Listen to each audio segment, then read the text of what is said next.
राम जी का जन्म। मंत्री गणों और सेवकों ने महाराज की आज्ञानुसार श्याम कर्ण घोड़ा चतुरंगिनी सेना के साथ छुड़वा दिया। महाराज दशरथ ने देश देशांतर में मनस्वी तपस्वी विद्वान ऋषि मुनियों तथा वेद विज्ञ प्रकांड पंडितों को यज्ञ संपन्न कराने के लिए बुलावा भेज दिया। निश्चित समय पर आने पर समस्त अभ्यागतों के साथ महाराज दशरथ अपने गुरु वशिष्ठ जी तथा अपने परम मित्र अंग देश के अधिपति लोकपात के जमाता ऋषि शंग ऋषि को लेकर यज्ञ मंडप में पधारे। इस प्रकार महान यज्ञ का विधिवत शुभारंभ किया गया।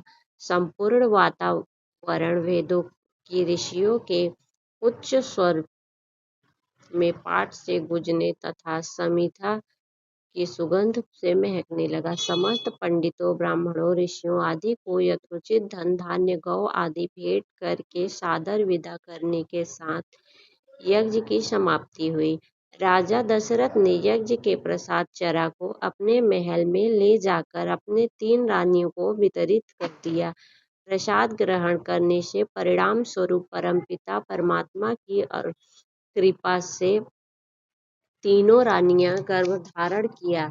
जब चैत्र मास के शुक्ल पक्ष की 9वीं तिथि को पुनर्वसु नक्षत्र में सूर्य मंगल शनि बृहस्पति तथा शुक्र अपने अपने उच्च स्थानों पर में विराजमान थे, कर्क लग्न का उदय होते ही महाराज दशरथ की बड़ी रानी कौशल्या के गर्भ से एक शिशु का जन्म हुआ, जो कि श्याम वर्ण अत्यंत तेजोमय परम कांतिवान तथा अद्भुत सौंदर्यशाली था। उस शिशु को देखने वाले ठगे से रह जाते थे। इसके पश्चात शुभ नक्षत्रों और शुभ घड़ी में महारानी कैकेयी ने तथा तीसरी रानी सुमित्रा के 2 तेजस्वी पुत्र का जन्म हुआ। संपूर्ण राज्य में आनंद मनाया जाने लगा। महाराज के 4 पुत्रों के जन्म के उल्लास में गंधर्व गान करने लगे और अप्सराएं नृत्य करने लगी।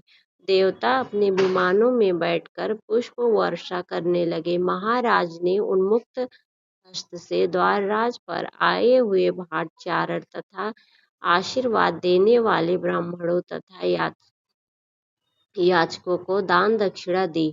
पुरस्कार में प्रजाजनों को धन धान्य तथा दरबारियों को रत्न आभूषण तथा उपाधियों प्रदान किया गया। चारों पुत्रों का नामकरण संस्कार महर्षि वशिष्ठ के द्वारा कराया गया तथा उनमें उनके नाम रामचंद्र भरत लक्ष्मण और शत्रुघ्न रखे गए। आयु बढ़ने के साथ ही साथ रामचंद्र में गुणों भी भाइयों से आगे बढ़ने तथा प्रजा में अत्यंत लोकप्रिय होने लगे। उनमें अत्यंत विलक्षण प्रतिभा थी, जिसके परिणाम स्वरूप अल्प काल में ही वे समस्त विषयों में पारंगत हो गए। उन्हें सभी प्रकार के अस्त्र शस्त्रों को चलाने तथा हाथी घोड़े एवं सभी प्रकार के वाहनों की सवारी में उन्हें असाधारण निपुणता प्राप्त हो गई। वे निरंतर माता पिता और गुरुजनों की सेवा में लगे रहते थे। उनका अनुसरण शेष 3 भाई भी करते थे।